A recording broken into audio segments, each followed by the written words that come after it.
नमस्कार, मैं अजय कुमार। आप देख रहे हैं बोल हिंदुस्तान।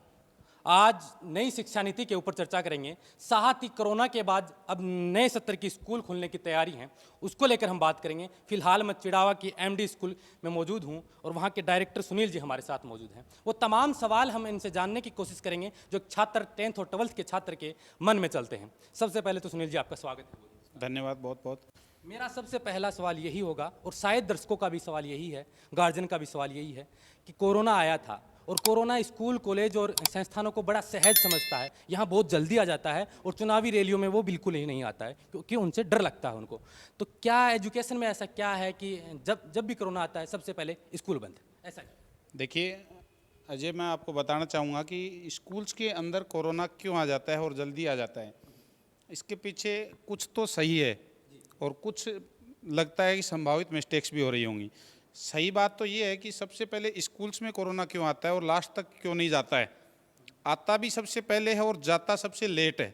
ये दोनों बातें हैं कोरोना की स्कूल्स के अंदर। तो इसका रीज़न ये है कि स्कूल्स में क्राउड बहुत ज़्यादा रहती है। हज़ारों हज़ार बच्चे पढ़ते हैं, क्लासरूम्स में बैठते हैं। तो और बच्चे जो होते हैं वो वैल्यूएबल माने जाते हैं। बड़े बुजुर्ग अपने आप को संभाल पाते हैं, बच्चे संभाल नहीं पाते, पेरेंट्स पे आश्रित रहते हैं। तो उस संभावना को देखते हुए यदि बच्चों में संक्रमण फैल गया तो उसको कंट्रोल कर पाना मुश्किल होगा। गवर्नमेंट की कहीं ना कहीं मैं ये मानता हूँ कि ये नीति रहती है इसके पीछे। लेकिन जब कोविड केस घट जाते हैं और पूरी तरह से शून्य हो जाते हैं, जैसे अभी ऑलमोस्ट राजस्थान में कल मैं देख रहा था न्यूज़ के अंदर 11 केस आए थे पूरे राजस्थान भर में। तो ऐसी सिचुएशन में हमें थोड़ा सा रिस्क लेकर के मुख्यमंत्री महोदय से, शिक्षा मंत्री महोदय से मेरा निवेदन है कि ऐसी जब सिचुएशन आ जाती है तो कहीं ना कहीं एजुकेशन पे भी उनको ध्यान रखते हुए, हल्का फुल्का रिस्क भी है तो उस रिस्क को संभालते हुए, पूरी गाइडलाइन देते हुए, बच्चों को पूरी तरीके से स्कूल्स को पाबंद करते हुए किसी न किसी तरीके से कुछ न कुछ ऐसे रूल्स रेगुलेशन और स्ट्रेटजी बनाते हुए उनको खोल देना चाहिए, ओपन करना चाहिए। कि जैसे कोरोना को देखकर चलो मानते हैं कि बच्चे को लेकर सरकार सचेत है और उनको लेकर इतना कड़ा कदम उठाना पड़ा, स्कूलों को बंद करना पड़ा 2 साल के लिए और फिर 2 साल उन बच्चों को प्रमोट करना पड़ा। अब मानिए कि आप 10वीं और 11वीं और 12वीं क्लास में जो बच्चे थे उनको प्रमोट किया। एक आधार होता है 10th का, एक आधार होता है 12th का। उसके बाद बच्चा तय करता है कि उसे किस दिशा में जाना है, कौन सी फील्ड चूज करनी है। तो वो बच्चे कैसे डिसाइड करेंगे, ये एक बड़ी दुविधा का सवाल है, पेरेंट्स के लिए भी और बच्चों के लिए भी और टीचर्स के लिए भी। बिल्कुल, ये निश्चित रूप से बड़ी दुविधा का सवाल है और ये आपका बिल्कुल जायज़ सवाल है कि 10th का और 12th का जब बोर्ड एग्जाम होता था तो उससे बच्चे के डिसाइडिंग होती थी, उसकी कैपेसिटी डिसाइड होती थी कि बच्चे में कितनी कैपेसिटी है, कितना वो विषय को समझने की परख रखता है, किस सब्जेक्ट में वो परख रखता है। साइंस में, मैथ्स में ज़्यादा मार्क्स आ रहे हैं तो वो साइंस सब्जेक्ट को चुनता है। हिस्ट्री में, हिंदी में, इंग्लिश लिटरेचर में, इन सब्जेक्ट में ज़्यादा मार्क्स आ रहे हैं तो वो ह्यूमैनिटीज़ को चुनता है, आरएएस आईएएस की तैयारी करता है। इन ये सब चीज़ें अब छुपी की छुपी रह गई। अब ये आकलन कैसे हो कि बच्चा किस चीज़ में ज़्यादा अच्छा है, वो साइंस में ज़्यादा अच्छा है, वो मैथमेटिक्स में ज़्यादा अच्छा है, या हिस्ट्री पॉलिटिकल में ज़्यादा अच्छा है, किस सब्जेक्ट में वो ज़्यादा अच्छा है ये डिसाइड नहीं हो पा रहा है। कितना अच्छा है, क्या परसेंटेज का बच्चा है, वो 90% से ऊपर आ रहा है। दूसरी बात, ये डिसाइड होने के साथ साथ एक बड़ा नुकसान और हो गया भाई अजय। बड़ा नुकसान ये हो गया कि जो बच्चे 10th और 12th में परसेंटेज लाते थे उन बच्चों को परसेंटेज बेस पे स्कॉलरशिप मिला करती थी। 12th पास आउट जो बच्चा होता था, 12th पास करने के बाद स्कूल से जाता था तो वो कोचिंग में जाता था, कोटा जाता था, जयपुर जाता था, सीकर जाता था, कहीं भी आपके दिल्ली में जाता था, तो उन बच्चों को परसेंटेज बेस पे स्कॉलरशिप मिला करती थी। जैसे 95 क्रॉस के बच्चों को ऑलमोस्ट फीस माफ होती थी। 95 क्रॉस से ऊपर वाले जो बच्चे थे उनका डीयू में एडमिशन हो जाता था। यही सवाल है कि स्कूल में भी अगर आपके पास कोई 10th का बच्चा आता है तो आप भी उनके परसेंटेज के आधार पर शायद फीस के अंदर कुछ छूट करते हैं। बिल्कुल बिल्कुल आप कैसे डिसाइड करते हैं? बिल्कुल 100% हम डिसाइड करते थे कि जो बच्चा का 95 क्रॉस है, मैं आपको बता दूं कि हमारे स्कूल में 95% से क्रॉस का जो बच्चा आता था 10th में 95 से, और वो 100% स्कॉलरशिप रहती थी, उसकी कोई फीस चार्ज नहीं किया जाता था।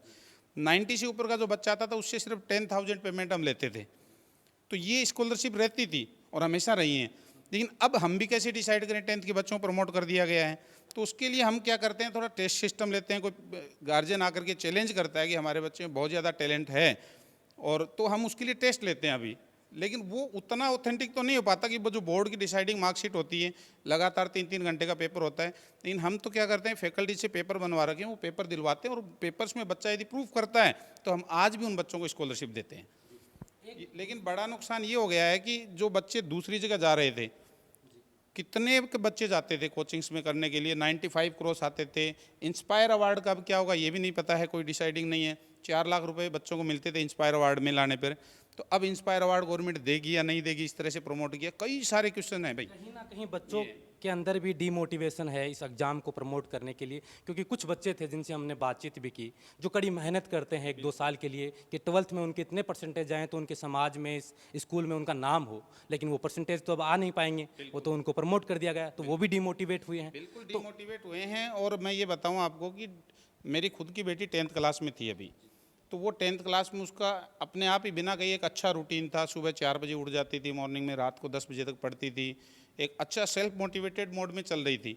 अब जो ही उस बच्चे को पता चला कि मेरे एग्जाम नहीं होंगे, तो उसका जो चेहरा मैंने देखा और जो फीलिंग आई, उसको देख करके मेरा मन भी मतलब ऐसे विचलित सा हुआ कि ये क्या हो रहा है बच्चों के साथ में। तो जब मेरी बच्ची के साथ ये फीलिंग थी, मेरी एज ए अभिभावक ये फीलिंग थी, तो शायद सभी अभिभावकों को इस तरह की फीलिंग्स आई होंगी। शिक्षा नगरी झुंझुनू में 12वीं विज्ञान व 10वीं में सर्वाधिक 95% और 90% से अधिक अंक देने वाला एकमात्र विद्यालय MD school Chirawa, ultimately number 1 science school. सत्र 2019 व 2020 में inspire award. MD school Chirawa Jhunjhunu. Admission open for English medium 9th to 12th science and arts. अब जैसे ही कोरोना आया तो स्कूल कॉलेज ये अपने को अपडेट करने लगे। जैसे ये हालात पहले नहीं बने थे भारत में, अब बनने लगे तो ऑनलाइन की तरफ एजुकेशन जाने लग गया। तो ये कहाँ तक मानते हैं कि ऑफलाइन और ऑनलाइन क्या कंपैरिजन हो सकता है इनका? कहीं ना कहीं बच्चे समझ सकते हैं यहाँ ऑनलाइन प्लेटफॉर्म एक माध्यम हो सकता है भविष्य में अगर ऐसी कोई और आपदा आ गई? बिल्कुल, मैं आपको बता दूं, देखो ऑनलाइन प्लेटफॉर्म समय की आवश्यकता है आज के समय की। आज ऑनलाइन प्लेटफॉर्म नहीं होता, और कई जगह शायद हो सकता है कुछ बच्चों को नहीं भी मिल नहीं पाया, है बिल्कुल, अभी भी नेटवर्क नहीं होता कई जगह। लेकिन अपने यहाँ तो मैं बता दूं अजय जी आपको कि जो बच्चे थे, अपना जो लॉकडाउन हुआ था 23 तारीख को लॉकडाउन हुआ था, पिछला लॉकडाउन जो हुआ था, शायद 23 को जनता कर्फ्यू था, 22 को जनता कर्फ्यू था, 23 से लॉकडाउन हो गया था, ऐसा कुछ था। तो हमने 28 तारीख को अपना फुल फ्लैश ऑनलाइन सिस्टम चालू कर दिया था। और ऑनलाइन सिस्टम में क्या होता था अपने कि जो टीचर होता था वो ब्लैक बोर्ड पे पढ़ा रहा है, आज भी चल रहा है। एक साथ में को होस्ट होता था, जो बच्चों पे निगरानी रखते हैं टीचर, दूसरा टीचर, तो हर बच्चे का वीडियो ऑन रहता है। बच्चा कभी भी टीचर से क्वेश्चन कर सकता है लाइव में। जैसे अभी अपन बातचीत कर रहे हैं तो बीच में रोक कर कोई इंटरप्ट करके ये कहेगा एक्सक्यूज मी मेरा ये सवाल है, तो वो क्वेश्चन बच्चा उस समय लाइव क्लास में पूछ सकता है हैंड रेज कर करके।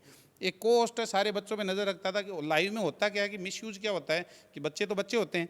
अब वो किसी बच्चे ने लाइव क्लास को ज्वाइन कर लिया, और ज्वाइन करने के बाद में बीच में क्या किया कि वो गेम खेलने लग गया, या यूट्यूब चलाने लग गया, फेसबुक चलाने लग गया, और उधर वो लाइव क्लास चालू है। तो टीचर तो ये भ्रम में है कि बच्चा क्लास ले रहा है, जबकि बच्चा क्लास में है ही नहीं।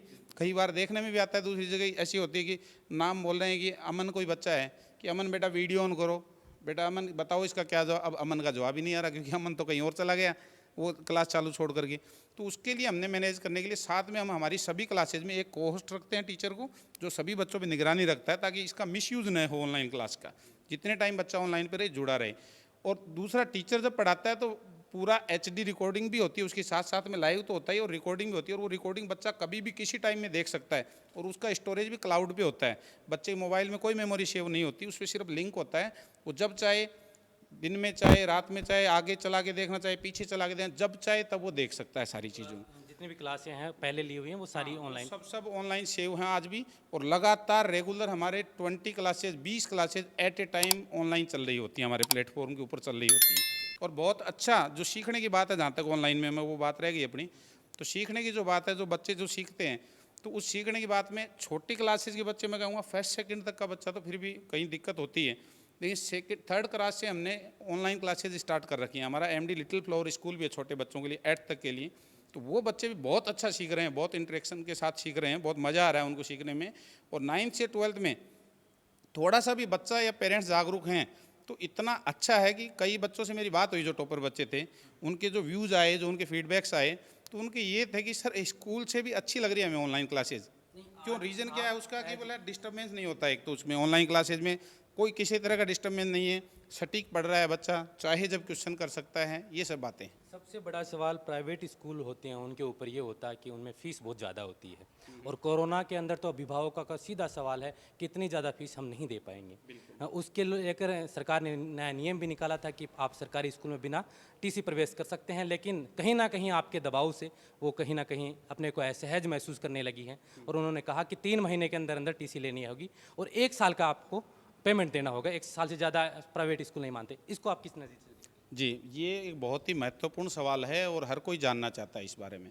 तो रही बात फीस की कि भाई कोरोना काल में निश्चित रूप से अभिभावक भी प्रभावित हुए हैं कोरोना काल के अंदर, लेकिन उस कोरोना काल में हमने जो गवर्नमेंट ने जैसे 100% फीस के आदेश किए पीछे, हमने मैं आपको बता दूं कि 75% फीस ली गार्जियन से, ठीक है। सभी स्कूलों ने ली या फिर एमडी स्कूल ने ही?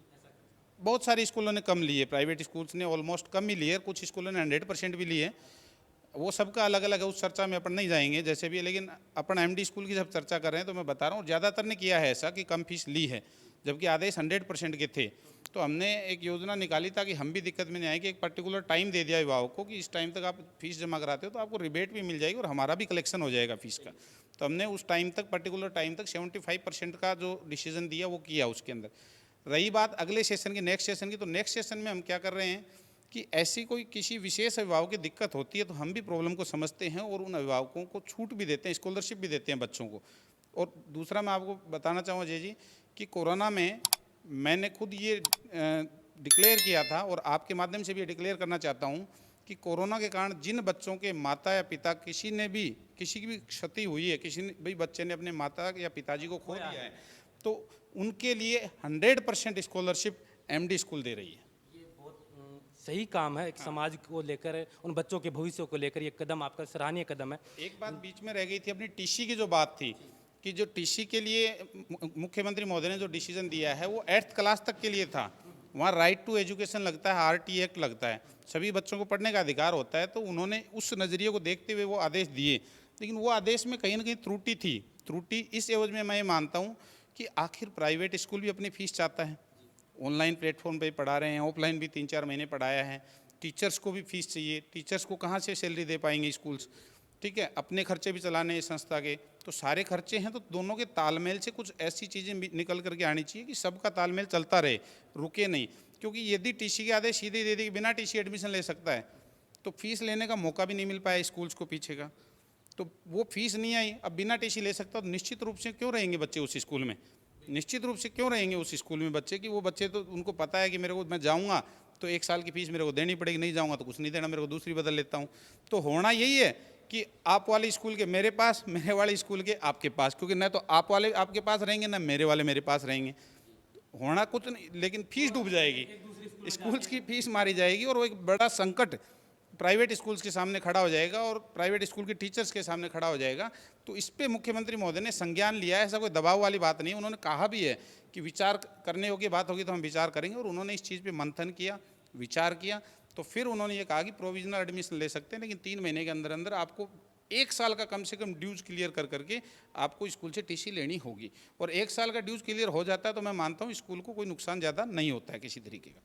सबसे पहले तो आपने जो बच्चों के लिए जो कोरोना में जिन्होंने अपने माता पिता खोए हैं, उन बच्चों को आप यहाँ फ्री पढ़ा रहे हैं, उसके लिए आपको शुभकामनाएं। वहीं एक अभिभावकों का सवाल प्राइवेट स्कूल के मालिकों से साफ साफ होता है कि यहाँ पे स्कूल में एडमिशन कराने जाते हैं तो हज़ारों रुपए देने पड़ते हैं और सरकारी में ऐसा नहीं। तो ये फीस का अंतराल ऐसे कितना कैसे हो गया? क्या हमारा सरकारी सिस्टम इतना अच्छा नहीं है या फिर प्राइवेट सेक्टर कुछ ज़्यादा ही अच्छा है? मैं आपको अजय जी बताना चाहूँ कि ये आपने बहुत ही उम्दा क्वेश्चन और मेरे दिल को छू लेने वाला क्वेश्चन उठा दिया है कि सरकारी स्कूल में ऑलमोस्ट जीरो फीस में पढ़ाया जाता है और हम पढ़ाते हैं ज़्यादा फीस लेकर के।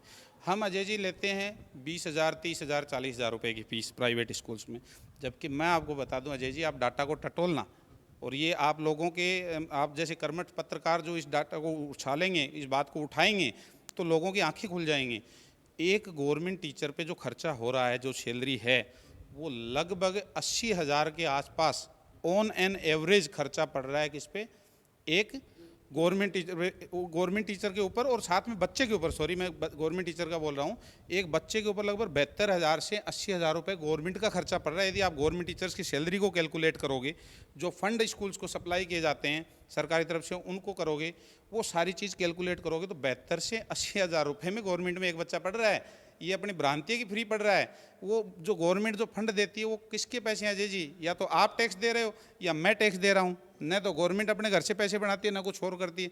या तो आपकी मेहनत के पैसे हैं या मेरी मेहनत के पैसे हैं, और वही हम आमजन के पैसे। ये एक भ्रम है और ये बहुत बड़ा माया जाल है, और इसमें लोगों को गुमराह भी किया जाता है। मैं कह रहा हूँ कि प्राइवेट स्कूल तो इतना सस्ता एजुकेशन दे रहे हैं 10, 20, 30, 40 हज़ार में, जबकि गवर्नमेंट स्कूल्स का खर्चा 72 से 80 हज़ार से ऊपर पड़ता है। आप कैलकुलेट कर लीजिए, डाटा ले लीजिए कि कितने गवर्नमेंट टीचर हैं, उनकी पर मंथ की सैलरी क्या है और कितने बच्चे वहाँ पढ़ रहे हैं।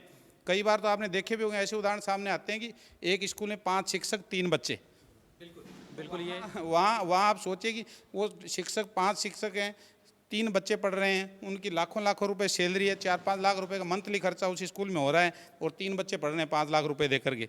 तो हमारी फीस ज़्यादा है या सरकारी की फीस ज़्यादा है, आप डिसाइड कर दीजिए अब। तो कहीं आपको नहीं लगता कि इस सिस्टम को कहीं ना कहीं हमें बदलना चाहिए? क्योंकि ये जो सदियों से चला आ रहा है सिस्टम, जब से एजुकेशन सिस्टम है तब से सरकारी स्कूलों में ऐसे ही फीस ली जा रही है। बच्चे वहाँ क्यों नहीं जा रहे हैं? क्या वहाँ अच्छी पढ़ाई नहीं हो रही है? प्राइवेट संस्था के मुकाबले कम शिक्षा पढ़ाई हो रही है? हालांकि टीचर सारे एजुकेट हैं, वहाँ सारी गाइडलाइन फॉलो करके वो टीचर बनते हैं, फिर भी नहीं हो रहा है। तो कहीं ना कहीं सरकार को कोई कदम ये उठाना बात आपकी जायज़ है, गाइडलाइन फॉलो करके टीचर बनते हैं। अब ये भी एक विवाद का विषय, मैं यहाँ चर्चा करूँगा ऑन कैमरा। तो ये भी गाइडलाइन फॉलो करके, क्योंकि टीचर्स माइनस की परसेंटेज वाले भी बनते हैं गवर्नमेंट में। आपने देखे हैं कई उदाहरण। विषय में नहीं जाना चाहता, विवादित विषय है कि जिनके माइनस में मार्क्स आते हैं, -2 नंबर आए हैं किसी के, या टोटल 2% नंबर आए, 7% नंबर आए, वो भी गवर्नमेंट में टीचर बनते हैं और बने हैं। बहुत सारे अखबारों में आपने देखा है। तो ये तो मत कहिए कि क्वालिटी होती है। और जो 2%, 7% आने के बाद जो कुछ बच्चे ऐसे होते हैं या कुछ स्टूडेंट्स हैं जो 80% ला करके भी वहाँ सिलेक्शन नहीं ले पाते हैं, तो वो प्राइवेट स्कूल में पढ़ा रहे होते हैं कहीं ना कहीं। तो ऐसा कुछ नहीं है इश्यू। और प्राइवेट स्कूल में कई बार जुनून भी होता है। जैसे मैं मेरे खुद की बताऊं कि मैंने कभी सोचा ही नहीं आज तक कोई कहीं गवर्नमेंट जॉब में अप्लाई नहीं किया। हमारे कई सर ऐसे हैं जिन्होंने गवर्नमेंट जॉब में अप्लाई नहीं किया आज तक। उनको पढ़ाने का शौक ही है, प्राइवेट स्कूल में पढ़ाना है तो पढ़ाना है, ज़रूरी नहीं है कि गवर्नमेंट में पढ़ा करके ही वो किया जाए। दूसरी बात, नो डाउट अच्छे टीचर्स हैं, मान लिया आपकी बात को कि अच्छे सेलेक्ट होते हैं, कंपटीशन एग्जाम के थ्रू सेलेक्ट होते हैं, सब अच्छे लोग हैं। लेकिन समस्या क्या है अजय जी, कि समस्या सिस्टम की है। उन टीचर्स को भी पढ़ाने नहीं दिया जा रहा है, उनसे 1000 काम और करवाए जा रहे हैं। कोरोना में ड्यूटी लगानी है, गवर्नमेंट टीचर की लगानी है, कभी चुनावों में कभी चुनाव में लगानी है, कभी जनगणना में लगानी है, कभी मतगणना में लगानी है। अब वो बेचारे इतने परेशान हो जाते हैं। वो हमारे साथी हैं, वो भी बड़े भाई हैं, साथी हैं, सब लोग हैं, तो वो भी बड़े परेशान रहते हैं कि भाई क्या करें। हमने जब चिड़ावा में हमने आपकी स्कूल का नाम सुना, और ये मेरा भी सौभाग्य है कि मैं आपसे पढ़ा हुआ हूँ, तो काफ़ी दर्शकों को नहीं पता होगा, काफ़ी लोगों को पता भी होगा कि मैं आपका ही शिष्य हूँ। लेकिन सवाल ये है कि अब जो आप एक नई एजुकेशन प्रणाली और ला रहे हैं, जैसे फाइनेंस की एजुकेशन, जैसा आपने ऑफ कैमरे में बताया था, वो क्या मामला था? कैसे आप बच्चों को पढ़ाते हैं, वो थोड़ा सा बताइए। वो एक अलग है और बहुत ही हटकर के विषय है, और वो मेरी खुद की उपज है दिमाग की। वो कहीं से कुछ नहीं है कि आज तक किसी ने नहीं किया है। होता क्या है जय जी कि बच्चा फर्स्ट क्लास से लेकर के एमए कर लेता है, एमएससी कर लेता है, एमकॉम कर लेता है, पीएचडी कर लेता है, सब डिग्रीज ले लेता है। उसके बाद भी हमने देहात में देखे होंगे, बहुत पढ़े लिखे लोग अच्छी खासी जॉब कर रहे होते हैं, उसके बावजूद भी कर्ज में दबे होते हैं। मैं शॉर्ट में समझाना चाहूँगा इस चीज़ को। हाँ, बिल्कुल बिल्कुल। कि वो लोग कर्ज में दबे होते हैं, सब कुछ करने के बाद भी अच्छा एजुकेशन ले लिया, कोई गलत रास्ते नहीं चलते, कोई गलत काम नहीं करते, उसके बावजूद भी वो कर्ज में दबे होते हैं और उनका कर्ज चलता है, बढ़ता ही चला जाता है, सब कुछ होने के बावजूद भी। तो उसमें लैक ऑफ एजुकेशन होता है, फाइनेंशियल एजुकेशन की कमी होती है कहीं ना कहीं। तो वो जो फाइनेंस के बारे में कोर्स है कि फाइनेंशियली कैसे स्ट्रॉन्ग बना जाए, किस तरह से इन्वेस्टमेंट किया जाए, किस तरह से कोई बच्चा जाए कंपनीज बनानी है, किस तरह से अपने आप को फाइनेंस के बारे में समझना है, शेयर मार्केट के बारे में नॉलेज है, हर तरीके की नॉलेज, मतलब कंपनीज के बारे में, इन्वेस्टमेंट करना है कहीं आपको पैसे को कैसे मैनेज करना है, कैसे अपना पोर्टफोलियो बनाना है, किस तरह से सेविंग्स करनी है ताकि लाइफ में आगे काम आए।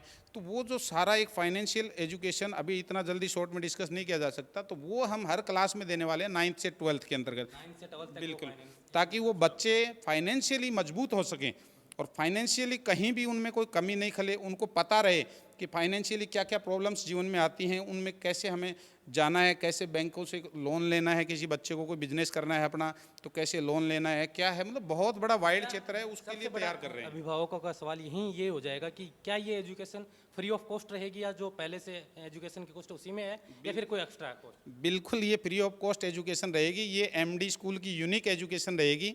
और इसमें इस चीज़ का आज हो सकता है कुछ अभिभावक तो बहुत जो जानते हैं इस चीज़ की कमी को, वो बहुत अच्छे से इस चीज़ को समझ भी पा रहे होंगे। ये शब्द फाइनेंशियल वाला शब्द फाइनेंशियल एजुकेशन थोड़ा अलग सा लग रहा होगा और इतने शॉर्ट में क्लैरिटी भी इसकी नहीं आ सकती कि भाई क्या है, लेकिन ये बहुत बड़ा विषय है। मतलब यूँ कहूँ मैं, MBA जो करते हैं तो MBA में कुछ फाइनेंशियल एजुकेशन का नॉलेज दिया जाता है सिर्फ, उसके अलावा नहीं दिया जाता। तो पार्ट ऑफ MBA स्कूल्स के साथ ही हम शुरू कर रहे हैं ताकि हर बच्चे को नॉलेज रहे। मैं साफ शब्दों में, छोटा सा शब्दों में बता देता हूँ कि पैसे को सही तरीके से मैनेज करना ही फाइनेंशियल एजुकेशन आपका मकसद होगा। हाँ, पैसे को सही तरीके से मैनेज करना, सही तरीके से कैसे कमाना, कैसे गवर्नमेंट को लीगली कम से कम टैक्स पे करना।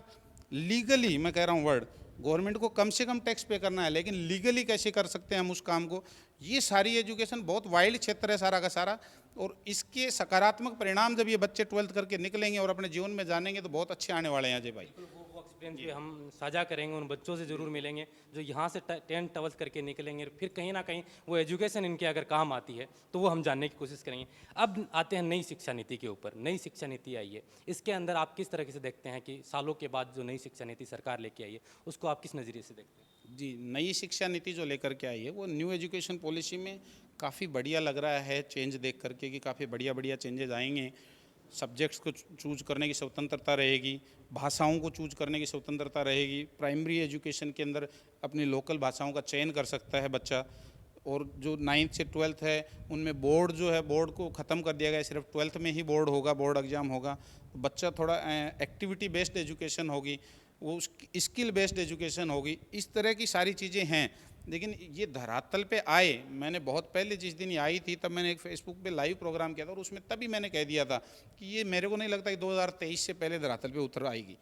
और अब तो मेरे को लगता हो सकता है 2023 से भी थोड़ी आगे खिसक जाए, क्योंकि धरातल पे आने के लिए चीज़ों को टाइम लगता है और वो गवर्नमेंट की इच्छा शक्ति पे भी डिपेंड करता है कितनी इच्छा शक्ति है और ये किस तरीके से, किस परफॉर्मा में इसकी डिटेल्ड शीट जो निकल के आती है हमारे सामने, उसके बाद और ज़्यादा हम इसके ऊपर कह पाएंगे। लेकिन अभी तो ये लगता है कि नया एनालिसिस होकर के न्यू एजुकेशन पॉलिसी में काफ़ी कुछ अच्छा होने वाला है। आते हैं आपके रिजल्ट के ऊपर। लगभग 3 सेशन हो गए हैं इसको, कितने सेशन हो गए हैं? टोटल स्कूल को रन होते हुए 6 साल हो गए हैं और 6 में से 1 साल कोविड की वजह से रिजल्ट नहीं आ पाया है, तो 5 रिजल्ट हमने दे दिए हैं। क्या क्या महत्वपूर्ण रहा चिड़ावा के लिए? झुंझुनू के चिड़ावा तहसील में मैं मौजूद हूँ। जिले को लेकर देखें, जिले में क्या रिजल्ट दिया है और राज्य में क्या रिजल्ट दिया है महत्वपूर्ण? देखिए, मैं बताऊं, रिजल्ट्स बताने में इतना टाइम लग जाएगा अपने को, तो मैं इन शॉर्ट रिजल्ट्स बता रहा हूं आपको कि हमारी जो बच्ची थी अनुपमा शर्मा, वो ऑल ओवर राजस्थान में 97.60% लेकर के ऑल ओवर राजस्थान में उसकी 4th रैंक थी और मैथमेटिक्स स्ट्रीम में उसकी 1st रैंक थी। शेखावाटी टॉपर थी वो, शिखर चूरू झुंझुनू की, 2018 बैच की बच्ची थी शायद। तो वो बच्ची अनुपमा शर्मा ने 1st रैंक हासिल की पूरे शेखावाटी के अंदर, और ये हमारा शायद तीसरा ही बैच था, स्कूल को चालू हुए तीसरा ही बैच था। तो ये अचीवमेंट हमने उसी साल हासिल कर चुके थे। तीसरे बैच में आपने हासिल? और उसके बाद वो बच्चे हमारे फाउंडेशन की स्टूडेंट थी, फाउंडेशन क्लासेस की, यहीं से रह करके तैयारी की। कहीं कोई कोचिंग ज्वाइन नहीं किया, कहीं कोई ऑनलाइन क्लासेस ज्वाइन नहीं की, तब तो ऑनलाइन का कोई क्रेज भी नहीं था। और उस बच्चे ने हमारे यहाँ की फाउंडेशन क्लासेस से पढ़ करके आज वो बिट्स के अंदर इंजीनियरिंग कर रही है वो बच्ची। एक रिजल्ट हो गया। दूसरा रुचिका भगत का रिजल्ट है, वो भी 97.40% है शायद उसके। तो इस परसेंट के साथ में 97.20 है, 97.40% है, इस परसेंट के साथ में पूरे झुंझुनू डिस्ट्रिक्ट में उसकी 2nd रैंक रही। उससे अगली साल ये रिजल्ट आया रुचिका भगत, चौथे सेशन के अंदर। चौथे सेशन के अंदर ये रिजल्ट आया। ठीक है। 5वें सेशन के अंदर छात्रा तन्वी नेहरा जो थी, धर्मवीर जी की बेटी है, ये आपके चनाना से, और रुचिका भगत जो है वो चिड़ावा की रहने वाली बच्ची है और नितिन जी भगत की बेटी है। और अनुपमा शर्मा जो मेरे गांव से ही हैं बच्ची, ओज2 से ही, विजेंद्र जी शर्मा वैद्य हैं उसके पिताजी। तो ये सब बच्चे यहीं के बच्चे हैं और यहाँ पढ़े हैं और इतना तगड़ा रिजल्ट हासिल किया है। तो छात्रा जो तन्वी नेहरा है उसका रिजल्ट भी 97 से ऊपर परसेंटेज हैं उसके, 97.23 या 7 कितने हैं जो भी हैं, मेरे एग्जैक्ट नहीं फिगर याद है, 1-2 नंबर ऊपर नीचे हो सकता है। तो उसके साथ में उसने पूरे चिड़ावा ब्लॉक को उस बच्ची ने टॉप किया है। तो इस तरह के हमारे रिजल्ट्स रहे हैं। और अजय जी एक बात और बताना चाहूँगा आपको कि ये जो रिजल्ट्स दिए हैं इसमें पूरे झुंझुनू डिस्ट्रिक्ट के, एक साल तो ऐसा रिजल्ट आया जो रुचिका भगत वाला था कि पूरे झुंझुनू डिस्ट्रिक्ट के 95 क्रॉस एक तरफ, पूरे झुंझुनू डिस्ट्रिक्ट जितनी भी स्कूल्स हैं, और अकेली एमडी के 95 क्रॉस एक तरफ बराबर थे। 8 बच्चे हमारे थे और पूरे झुंझुनू डिस्ट्रिक्ट में 8 बच्चे अदर स्कूल्स के थे। तो ये इस तरह के अचीवमेंट दिए। और 90 क्रॉस हमने हमारे चिड़ाव क्षेत्र में, मतलब सारी स्कूलों को कंपेयर करके कई बार ऐड निकालते हैं कि सारे स्कूलों के एक तरफ और अकेले एमडी की एक तरफ तो भी ज़्यादा संख्या रहती है। आखिरी सवाल ये है कि कई बच्चे हैं जो पारिवारिक स्थिति से कमज़ोर होते हैं और पढ़ने में मेधावी छात्र होते हैं और वो प्राइवेट स्कूल में किसी भी वजह से नहीं पढ़ पाते हैं क्योंकि उनकी हायर जो फीस होती है वो नहीं दे पाते हैं, तो उनके लिए एमडी स्कूल क्या करने वाली है उन बच्चों के लिए?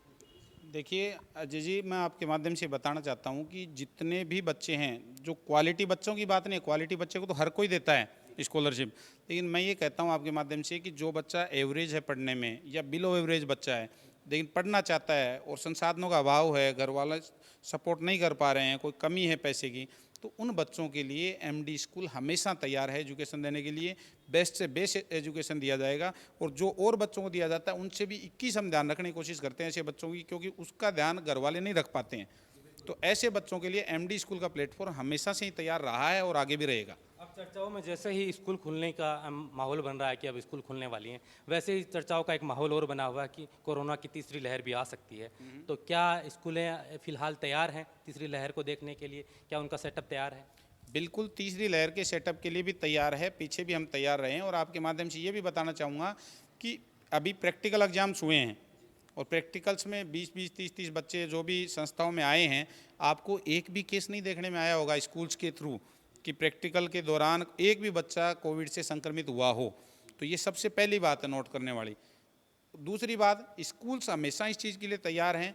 हम पूरे सैनिटाइज पूरा भवन रहता है हमारा, सैनिटाइज़र की व्यवस्था रहते हैं, कोरोना गाइडलाइंस होती हैं, सेपरेट सोशल डिस्टेंसिंग के साथ बच्चों को बिठाया जाता है, मास्क का प्रॉपर ध्यान रखा जाता है और हमारे पास तो वीडियो कैमराज वगैरह सारी चीज़ें हैं। तो कोई बच्चा लापरवाही भी करता है, मास्क वगैरह उतारे तो हम तुरंत टोक देते हैं उसको ऑन कैमरा। ऐसी सिचुएशंस भी हमारे पास रहेंगी। हम पूरी तरह से माइंड मेकअप करके तैयार बैठे हैं इस चीज़ के लिए। तो जैसी गवर्नमेंट की गाइडलाइंस आएंगी उनको फॉलो करते हुए हम स्कूल्स को ओपन करने के लिए, खूब बड़ा कैंपस है, खूब बड़े रूम्स हैं, खूब जगह अपने पास अवेलेबल रहती है, तो हम पूरी तरह से उस सेटअप के लिए तैयार हैं जो गवर्नमेंट की गाइडलाइंस आएंगी उसके अकॉर्डिंग काम करने के लिए। बोल हिंदुस्तान को आप समय दिया उसके लिए आपको बहुत बहुत धन्यवाद। और जो आपने रिजल्ट निकाले हैं, जो 5 सालों में एमडी ने रिजल्ट दिए हैं, उनके लिए अग्रिम शुभकामनाएं।